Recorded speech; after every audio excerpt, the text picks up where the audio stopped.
To एडुएम sphere. Last video में हमने टू पोर्ट पैरामीटर्स के बारे में पढ़ा था, जो कि थे H parameter, T parameter, Z and Y parameter. हम इस वीडियो में रेसिप्रोसिटी कंडीशन के बारे में पढ़ने वाले हैं। सो स्टार्ट करते हैं।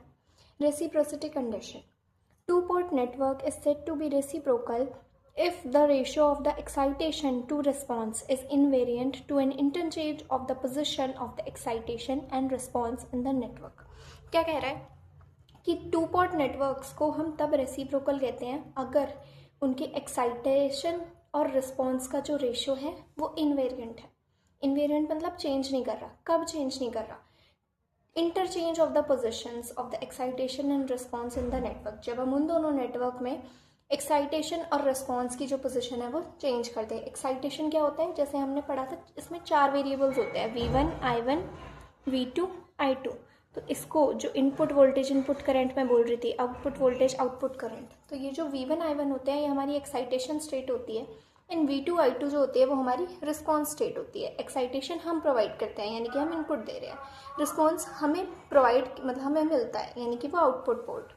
तो इस तरीके से अगर हमें दो नेटवर्क दिए गए हैं, दो टू पोर्ट नेटवर्क दिए गए हैं, जिसमें हमारे पास फर्स्ट जो नेटवर्क है उसमें हमारा जो V1 है वो Vs है, कुछ सोर्स दे रहे हैं, कुछ I1 करंट आ रहा है, और सिमिलरली यहाँ पे आपका I2 करंट है, और V2 जो हमारा जो है यहाँ पे रिस्पॉन्स 0 है। वहीं दूसरे नेटवर्क में हमारा एक्साइटेशन जो है वो 0 है, एंड हमारे जो रिस्पॉन्स है उसमें हमने Vs जो है वो मिल रहा है, या Vs दे रहे हैं वो वोल्टेज सोर्स। यहाँ पर I1 क्या है? I1 ही होगा, और I2 क्या होगा? माइनस I2 डैश हमने मान लिया। सिमिलरली यहाँ पर I1 क्या होगा? माइनस I1 डैश, और I2 होगा I2 के ही इक्वल।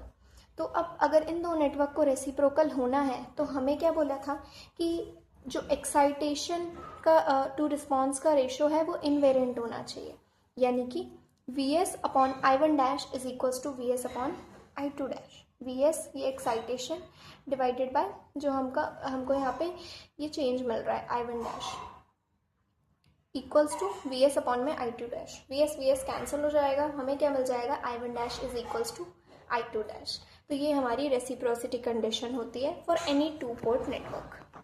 नेक्स्ट हम देखते हैं रेसिप्रोसिटी कंडीशन बाय पैरामीटर। हम हर एक पैरामीटर के लिए हम इसको जनरलाइज कर देंगे ताकि हमको हमेशा सॉल्व ना करना पड़े। तो y पैरामीटर की इक्वेशंस क्या होती हैं? I1 is equals to y11 v1 plus y12 v2, and second equation is I2 is equals to y21 v1 plus y22 v2। Case first हमारा क्या था? v1 इक्वल्स टू vs, जो पहला network था हमारे पास, v1 equals to vs, I1 I1 के equal होगा, I2 minus I2 dash के इक्वल होगा, एंड v2 0।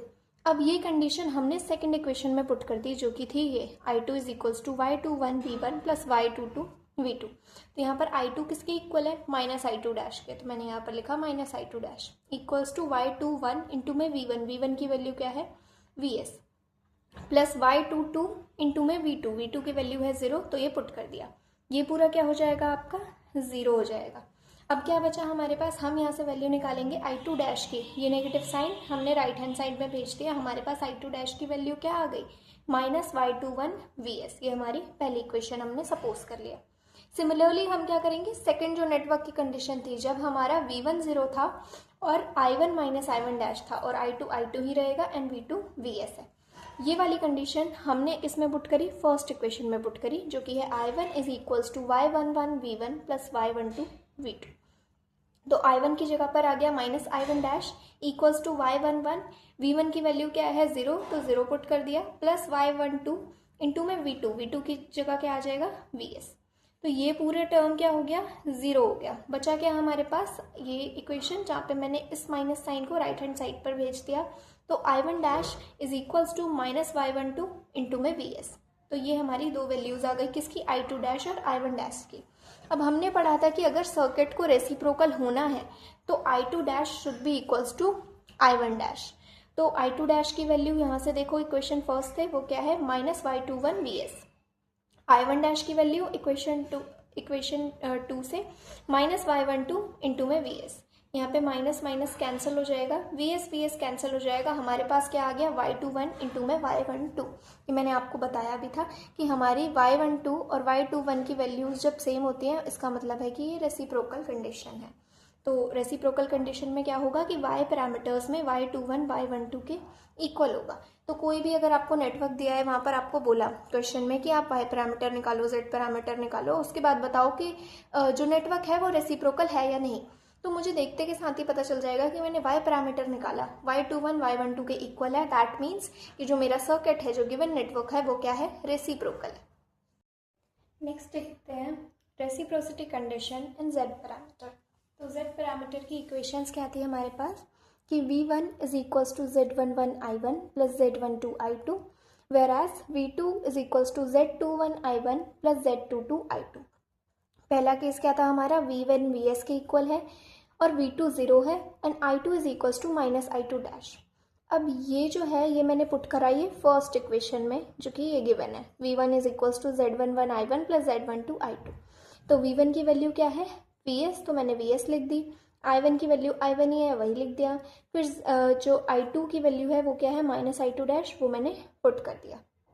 ठीक है, इसी तरीके से मैंने ये सेम कंडीशन सेकेंड इक्वेशन में पुट करी, v2 is equals to z21 i1 plus z22 i2। तो v2 क्या है, 0, तो 0, i1 की वैल्यू क्या है, i1 ही है एंड i2 की वैल्यू कितनी है, माइनस i2 डैश, तो वो भी मैंने ये पुट कर दिया। अब यहाँ से अगर मैं इस वाली टर्म को लेफ्ट हैंड साइड ले जाऊँ तो वो क्या आ जाएगा, z22 i2 dash is equals to z21 i1। यहाँ से मैंने i1 की वैल्यू निकाली, वो क्या आ जाएगी, z22 divide by z21 in multiplied by i2 dash. ये वैल्यू मैंने फर्स्ट वाली इक्वेशन में पुट करी। फर्स्ट वाली इक्वेशन में पुट करने के बाद मेरे पास क्या आ जाएगा, vs is equals to z11, i1 की वैल्यू की जगह ये पूरी वैल्यू यानी कि z22 divide by z21 into में i2 डैश, माइनस का साइन z12 i2 डैश। अब यहाँ से हम i2 डैश कॉमन ले लेते हैं, तो अंदर क्या बच गया हमारे पास, z11 z22 divide by z21 minus में z12। अब यहाँ पर मैंने क्या करा है, एलसीएम ले लिया, एलसीएम ले लिया तो z21 से यहाँ पे ऊपर नीचे मल्टीप्लाई हो जाएगा, ऊपर भी z21 आ जाएगा और इनका कॉमन डिनोमिनेटर z21 आ जाएगा, राइट। अब ये जो टर्म है हमारी z11 z22 minus z12 z21, इसको हम कहते हैं डेल्टा z। तो finally vs is equals to i2 dash into में डेल्टा z अपॉन में z21। अब यहाँ से मैंने i2 डैश की वैल्यू निकाल ली, i2 डैश की वैल्यू क्या आ गई मेरे पास, इन सबको लेफ्ट हैंड साइड भेज दिया, यानी कि vs इंटू में z21 divide by delta z, ये हमारी i2 डैश की वैल्यू आ गई। क्यों निकालनी है मुझे i2 डैश, क्योंकि रेसिप्रोकल कंडीशन में i2 dash is equals to i1 dash, तो इसीलिए कंपेयर करने के लिए मुझे i2 डैश और i1 डैश की वैल्यू चाहिए। और अगेन हमारा डेल्टा z क्या था, z11 into z22 minus z12 into z21। अब सेकंड केस देखते हैं। सेकंड केस क्या है, put v1 is equals to 0, जहाँ पे v1 0 है, i1 माइनस i1 डैश के इक्वल है, i2 ही रहेगा और v2 is equals to vs, right. अब यहाँ पर v1 0 है, तो यहाँ पर मैंने क्या करा है, ये जो पहली वाली इक्वेशन थी v1 is equals to z11 i1 plus z12 i2, इसमें मैंने पुट करा, तो v1 is equals to 0, z11 i1 is equals to minus i1 dash plus z12 i2 किसके इक्वल है, i2 के ही इक्वल है, तो ये हमारी इक्वेशन हो गई। यहाँ से मैंने i2 की वैल्यू निकाली, तो वो क्या आ जाएगी, z11 divided by z12 i1 dash. अब अगेन ये जो मेरी कंडीशन थी ये मैंने पुट करी सेकेंड इक्वेशन में, जो कि है v2 is equals to z21 i1 plus z22 i2। तो ये कुछ इस तरीके की इक्वेशन बन जाएगी, v2 क्योंकि vs के इक्वल है तो vs is equals to z21 minus i1 dash plus z22 i2।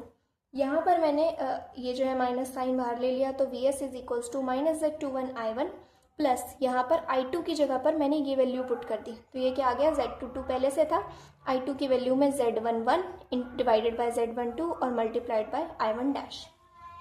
अब इन दोनों टर्म से मैंने i1 डैश को कॉमन लिया और इसको जो है z12 से मल्टीप्लाई कर दिया, तो यहाँ पर क्या आ जाएगा, ये माइनस का था तो मैंने इसको पीछे लिख दिया है, माइनस का z21 मल्टीप्लाइड बाय z12, क्योंकि यहाँ पर मुझे कॉमन डिनोमिनेटर लेना है, और यहाँ पर हमारे पास प्लस में क्या था, z22 इंटू में z11 और i1 डैश कॉमन है, तो vs इज इक्वल्स टू क्या आ गया हमारा, ये पूरी टर्म क्या है, z11 z22 minus z12 into z21 delta z के इक्वल है, तो यहाँ पर लिखा डेल्टा z डिवाइडेड बाय नीचे क्या है z12। अब यहाँ से I1 डैश की वैल्यू क्या आ गई, Z12 divided by delta Z multiplied by VS। अब हमें पता है कि रेसिप्रोकल अगर कोई भी नेटवर्क है तो क्या होना चाहिए, I2 dash should be equal to I1 dash. तो I2 डैश की वैल्यू थी Z21 इंटू में VS divide by delta Z, I1 dash की वैल्यू आई थी Z12 VS divided by delta Z। Delta Z cancel हो जाएगा, VS कैंसिल हो जाएगा, हमारे पास रेसिप्रोकल कंडीशन क्या आई, Z21 is equals to Z12, जैसे कि हमारे Y में भी आई थी Y21 is equals to Y12। तो अगेन अगर मुझे कोई सर्किट दिया है, वहाँ पर Z पैरामीटर या Y पैरामीटर निकालने को बोला है, उसके बाद पूछा है कि अगर वो network reciprocal condition reciprocity condition को फॉलो करता है या नहीं, तो क्या करना है, हमें बस Z पैरामीटर्स देखने हैं या Y पैरामीटर्स देखने हैं। अगर Z21 is equals to Z12 और Y12 is equals to Y21 तो हमारा वो नेटवर्क क्या है, रेसिप्रोकल है। अब देखते हैं reciprocity condition in H parameter. H parameter की इक्वेशंस क्या हैं, V1 is equals to H11 I1 plus H12 V2, whereas I2 is equals to H21 I1 plus H22 V2। तो केस फर्स्ट क्या है, I1 के इक्वल होता है, V1 VS के इक्वल होता है, V2 0 के इक्वल होता है, and I2 is equals to minus I2 dash. तो पहले सेकेंड इक्वेशन में ये पुट करते हैं, क्या गया हमारे पास, minus I2 dash is equals to H21 I1 plus H22 V2 की वैल्यू क्या थी, 0। तो यहाँ से हमारे I2 डैश की वैल्यू क्या आ गई, माइनस का ये minus sign right hand side पर भेज दिया, minus H21 I1। Again case second देखते हैं, उसमें क्या था, I1 is equals to minus I1 dash और V2 की जगह V1 0 होता है एंड V2 VS के इक्वल होता है, I2 ही रहता है। अब इसको मैंने फर्स्ट इक्वेशन में पुट करा, that is V1 is equals to H11 I1 is equals to H12 V2। तो V1 की जगह पर 0, I1 की जगह पर minus I1 dash and V2 की जगह पर VS। यहाँ पे अगर ये वाली टर्म को आप लेफ्ट हैंड साइड पर ले जाओगे तो इक्वेशन बन जाएगी H11 I1 dash is equals to H12 VS। यहाँ से I1 डैश की वैल्यू निकालूँ तो ये H11 राइट हैंड साइड चला जाएगा, तो I1 डैश की वैल्यू क्या आ गई, H12 divided by H11 into में VS। मेरे पास I1 डैश की वैल्यू आ गई, I2 डैश की वैल्यू आ गई, लेकिन I2 डैश की वैल्यू में क्या है, I1 है। अब इसको तो सॉल्व करना पड़ेगा। तो अगेन मैंने ये जो केस फर्स्ट था ये मैंने किसके लिए सॉल्व करा था, सेकंड इक्वेशन के लिए, तो अब मैं फर्स्ट इक्वेशन के लिए सॉल्व करूँगी। तो पुट करते हैं, तो V1 की जगह पर क्या आ जाएगा, VS, I1 की जगह पर I1 एंड V2 की जगह पर क्या आ जाएगा, 0। यहाँ से मैंने सॉल्व करा तो I1 ये वाली टर्म जो है पूरी आपकी 0 हो जाएगी। I1 की जो H11 साथ में है, इसको अगर मैं लेफ्ट हैंड साइड भेज दूँ तो I1 will be equal to VS divided by H11। तो इस I1 को अगर मैं यहाँ I2 डैश की वैल्यू में पुट कर दूँ तो I2 dash is equals to कितना आ गया, minus H21 divided by H11 into में VS। अब रेसिप्रोकल कंडीशन क्या कहती है कि I2 dash is equals to I1 dash. I2 dash की वैल्यू क्या है, minus H21 divided by H11 multiplied by VS। I1 dash की वैल्यू क्या है, H12 divided by H11 multiplied by VS। दोनों यहाँ पर पुट करी, H11 से H11 कैंसिल, VS से VS कैंसिल, मेरा आंसर क्या आ गया, H12 is equals to minus of H21, यानी कि H12 जो है अगर उसकी वैल्यू 4 है तो H21 की -4 होनी चाहिए, अगर H12 की -2 है तो H21 की 2 होनी चाहिए। इस तरीके से अगर वैल्यूज गिवन है तो वो नेटवर्क क्या होगा, हमारा रेसिप्रोकल होगा। Last is reciprocity condition in T parameter. तो T पैरामीटर की इक्वेशंस क्या है, V1 is equals to AV2 plus B minus I2, I1 is equals to CV2 plus D minus I2। Case first क्या था, V1 is equals to VS and V2 is equals to 0। I1 ही रहेगा but I2 is equals to minus I2 dash. इसको मैं put करती हूँ first equation में, तो V1 की जगह आ जाएगा VS, V2 0 है तो ये पूरी टर्म क्या हो जाएगी, 0 प्लस B इंटू में माइनस ऑफ I2 की वैल्यू क्या है, माइनस I2 डैश। ये दोनों माइनस माइनस बनकर क्या हो जाएंगे, प्लस हो जाएंगे। I2 डैश के साथ में कोफिशिएंट में क्या है, B, इसको अगर मैं राइट हैंड साइड पर भेज दूं तो I2 डैश की वैल्यू क्या हो जाएगी, VS डिवाइड बाय B, जो कि मैंने यहाँ पर लिख रखी है। केस सेकेंड, जब हमारा V1 इज इक्वल्स टू क्या है, 0 है and V2 is equals to VS और I2 के इक्वल है but I1 is equals to minus I1 dash. इसको मैंने पुट करा, अगेन मेरी सेकेंड इक्वेशन में I1 is equals to CV2 plus D minus I2।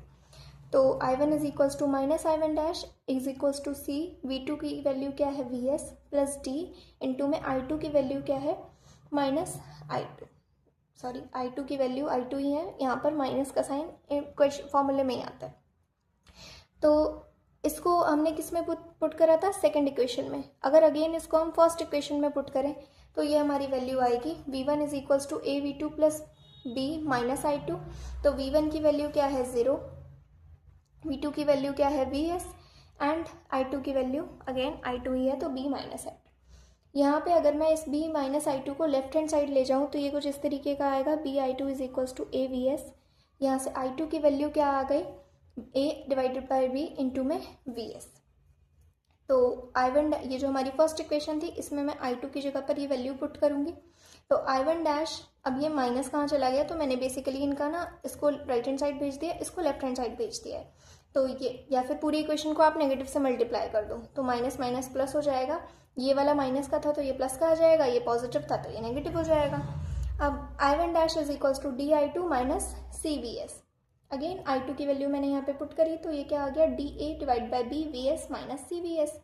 ये इनका LCM लिया तो C से B मल्टीप्लाई हो जाएगा और इसके डिनोमिनेटर में भी B आ जाएगा और VS को मैंने कॉमन ले लिया। So now I1 is equals to AD minus BC divided by B into में VS।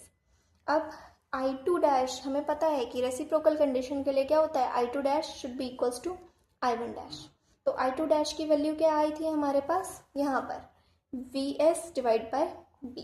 तो मैंने यहाँ पर लिख दिया कि I2 डैश की जगह पर VS divide by B। I1 dash की वैल्यू क्या आ गई, AD minus BC divide by B into में VS। तो ये भी लिख दिया, B से B कैंसिल हो गया, VS से VS कैंसिल हो गया। अब यहाँ पर क्या आ गया, basically 0 is equals to 1 is equals to AD minus BC। तो ये मेरी क्या हो गई, रेसिप्रोकल कंडीशन हो गई, किसके लिए, T पैरामीटर के लिए। तो यहाँ पर हमने सारी जो रेसिप्रोसिटी कंडीशन है चारों पैरामीटर्स के लिए डिराइव कर ली है। समराइज कर लेते हैं जो भी हमने रेसिप्रोसिटी कंडीशन निकाली हर एक पैरामीटर के लिए। तो Z पैरामीटर के लिए Z12 should be equal to Z21। Y parameter के लिए भी सेम था, Y12 should be equal to Y21। H parameter के लिए H12 should be equals to negative of H21, एक नेगेटिव साइन आ जाता है। एंड वहीं T पैरामीटर के लिए इट वॉज होली डिफरेंट, मतलब बाकी सबसे थोड़ा अलग था, AD minus BC is equals to 1। तो ये आपको याद रखने हैं। तो क्वेश्चंस में आपको नेटवर्क दे देंगे, आपको कोई भी पैरामीटर निकालने को बोलेंगे, उसके बाद कहेंगे कि ये रेसिप्रोकल है या नहीं, या रेसिप्रोसिटी कंडीशन को फुलफिल करता है या नहीं। तो पूरा सॉल्व करने की जगह हम डायरेक्टली इन कंडीशंस को याद रख सकते हैं और यहाँ से सॉल्व करके दिखा सकते हैं कि अगर वो कंडीशन फॉलो कर रहा है तो रेसिप्रोसिटी कंडीशन फॉलो हो रही है, वरना नहीं। आज के लिए इतना ही। नेक्स्ट वीडियो में हम सिमेट्री कंडीशन के बारे में पढ़ने वाले हैं। That's it for today. Thank you.